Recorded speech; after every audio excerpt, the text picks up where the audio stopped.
I call to order the April 22nd meeting of the Planning and Zoning Commission. Would the secretary please take roll call this evening? Commissioner Danny Levitch. Here. Commissioner Pfluger. Here. Commissioner Hankins. Here. Commissioner Holmes. Here. Commissioner Stanton. Here. Commissioner Klinger is here. Excuse me. Is that everyone? Well, we have a quorum, so I guess we're in good shape. Everyone should have received a copy of the minutes from the March 25th, 2024 meeting. Are there any additions or corrections? Hearing none, do we have a motion to approve? So moved to approve. And a second? All in favor? Aye. Aye. Okay, so next up on the agenda, is there any communications, Carrie?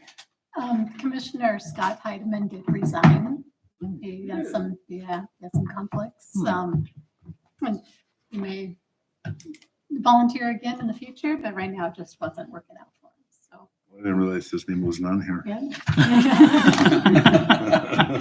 But if anybody knows anybody who may be interested in volunteering and serving on the commission, then we encourage everybody to apply for volunteer. Okay. Okay, next up on the agenda is item number 5, ordinance number 2824, variance from commercial sign area regulations. May we have staff report, please? Yes, the Mr. Car Wash that's under construction on North Alpine, just south of Chick-fil-A, is seeking this variance in order to have more signage on the property than our code allows. Although the site is fronted by roadways on the north, east, and west, only the west side on North Alpine is a public road, and the maximum area of commercial signage allowed is based on the linear feet of public road frontage. If Kimber on the north or Rose on the east were public roads, the signage proposed would be permitted without any issues, but as it is, only 166.37 square feet of signage can be permitted here. And as I said, the signage proposed really is not outrageous. It's actually scaled back from what was originally proposed to eliminate wall-mounted signage on the east side, where it would only face the apartments back there.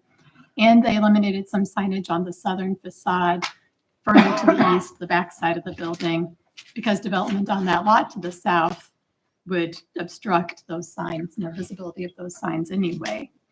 A lot of the signage proposed is to guide customers where to drive on the lot to use this car wash, which is completely reasonable, and staff recommends approval of the variance to allow up to 481.68 square feet of sign area at the subject property, with conditions that require the illuminated channel letters that will face east. So there's no wall-mounted signage on the east, but there is a canopy that would be facing east because that's the way the cars will enter. And there's 3 different classes of memberships, and there's 3 different lanes. And so there's signage above those drive lanes on this canopy that would be facing east. Those illuminated channel letters on that canopy cannot exceed 0.2 foot candles at the property line. And this is actually one of our requirements that were just recently adopted with our commercial lighting standards that you may recall discussing it at a meeting a while ago. And of course, the signage must conform to the plans that were submitted with the variance requests that are in your packets. And I've printed out the sign plans for all of you, because if anybody tried to print out the packets, they were unable to print out those sign plans as part of the packets. Okay. Thank you, Carrie. Yeah, thank you.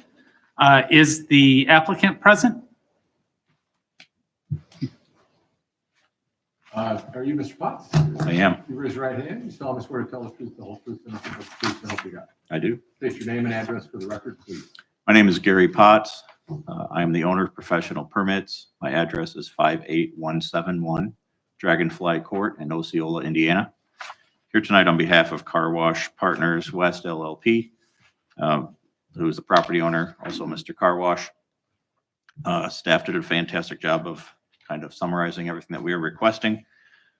Just to summarize, we're requesting 481.68 square feet of signage, where 166.37 square feet is allowed by code. We do have 3 street frontages, just 2 of those are not public. So We do have lots of visibility for the building. The building is accessed and serviced on 3 sides of the building. So it's not more like a standard retail, you walk in the store and you walk out. There's lots of moving pieces on the facility, on the site, lots of cars, free vacuums where people can pull in and get their cars vacuumed. And it's very important that we have the directional signs in the size and the number that we have on there because believe it or not, people sometimes get lost and go the wrong direction, and that kind of jams up the works and causes public safety issues. So we do appreciate staff support of this request. We did mail out the 6 letters to the neighbors. I don't believe that there was any feedback from anybody. And I did not get here from anybody. So I'm just happy to answer any questions that any of this board might have at this time. Are there any questions for the applicant? I guess I just want some clarification of where the lighted signs are. On the east, those are Well, the there's low foot candle, the The- 1.2. It's the east facing, Because that's the one that's where the residential is. that's right. Correct. Yeah. That's where they would be limited in how bright those signs can be Okay. because of facing the residential zoning back there. And we have no problem with the conditions that were set forth by staff as part of the approval. Looks like you worked hard on it. Good job. Any other questions? Okay. Thank may you. Be seated. Thank you. Okay. Let's see, to open up for discussion, can we have a motion to approve the item with the conditions? Motion to approve. I'll second. Okay, any discussion on this one? It looks like standard, what they require for all their car washes, so I don't know. I think my only question was I didn't understand why Kimber wasn't a public road. But other than that, it's like, it seems like it makes sense to me. Mhm. Yeah. Okay. If there's no other discussion, do the commissioners, have you read and agreed with the findings of fact? Yes. Okay, can we get a roll call vote, please, Mr. Secretary? Commissioner Pfluger, Yes. Commissioner Hankins, Yes. Commissioner Klingers, yes. Commissioner Holmes, Yes. Commissioner Stanton, Yes. Commissioner Danny Levitch. Yes. So this will go forward with positive recommendation to the Planning and Economic Development Committee meeting on May 6th, right? That's right. Okay, May 6th at 5:30 PM. Thank you. Thank you.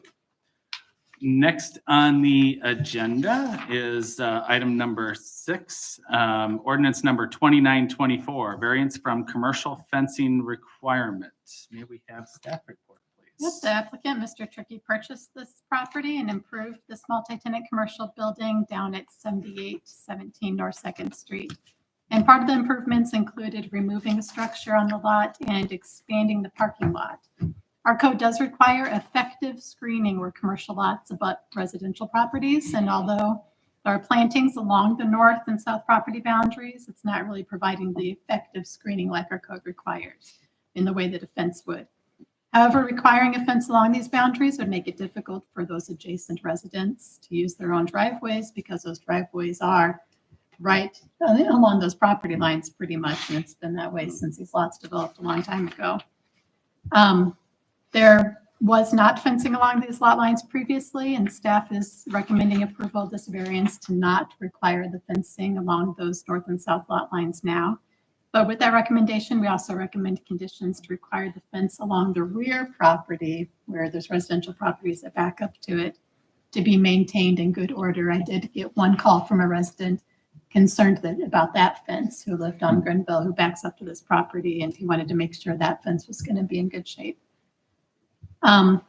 Also, we recommend that if any trees along the north and south lot boundaries are dead or dying, they must be promptly replaced because we do expect that in time, these trees will provide a pretty decent buffer along those lot lines. Thank you. Thank you. Is the applicant present? Would you please approach the podium to be sworn in? Mr. Tricky, can you raise your right hand? You solemnly swear to tell the truth, the whole truth, and nothing but the truth, so help you God. I do. Thank you. State your name and address for the record. Ike Tricky, 9400 North Second, Machesney Park. Thank you. Is there anything additional you'd like to add to staff report at all? No, not really. I talked with the residents. The rear fence will end up being replaced with a newer fence. The sides have been put in with trees. The residents don't want a fence because they can't get in and out of their cars. I think that's about it. Okay. Any questions for the applicant? What's the timeline for your replacing the fence in the rear there? We're waiting to get our final lift of blacktop put in. I own a blacktop company. They're just opening the blacktop plants. So I don't want to put it in until we get the new blacktop in. So 30, 60 days. Okay. I mean, there's a fence there now. Well, I was thinking the blacktop is in. It looked like it was First lift- done. First lift.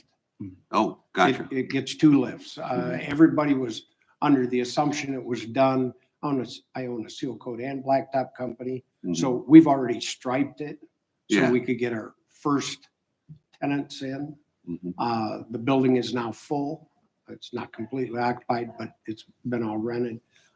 We've got one more lift of blacktop to put in. Gotcha. No, by the way, I mean, it looks nice. Thank you. That's it. No other questions? You may be seated. Thank you. Thank you. Okay, do we have a motion to approve this item with the conditions? Motion to approve with conditions. Second. And any discussion on this item? I think it's kind of refreshing that you don't have just all fences everywhere, so, Mhm. so the greenery would be nice, I think. And I think I guess the neighbors wanted that as well, so. No, I like what he's done with the place. Looks nice. Yeah. I do have one question just related to the conditions. When we put on a condition like this, that it, be continually maintained and everything, does that go on like a checklist for the, to check every couple of years to see how it's doing, or is it just on good faith of? Well, if we get a call concerned that complaint. it's not Yeah. being maintained. It's complaint. Okay, If gotcha. somebody complains about it, you go out and go, oh, you're supposed to be maintaining it. They don't. Okay. I was just curious about it since it came up. If there's no other discussion, have the commissioners read and agreed with the findings of fact? Yes. Okay, and may we have a roll call vote, please? Commissioner Stanton, Yes. Commissioner Holmes, Yes. Commissioner Danny Levitch, Yes. Commissioner Klingers, yes. Commissioner Hankins, Yes. Commissioner Fluger, Yes. Oh, so sorry. We do, this will go forward with positive recommendation to the PED meeting, May 6th and 5:30 PM. With that, is there any other business? Hearing none, I don't see any public comment. So maybe get a motion to adjourn? So moved. Yeah, second? I'll second it. All opposed? I'm sorry, all in favor? I don't know why I'm saying opposed. Aye? Meeting is adjourned. All right. Wow, I don't know where my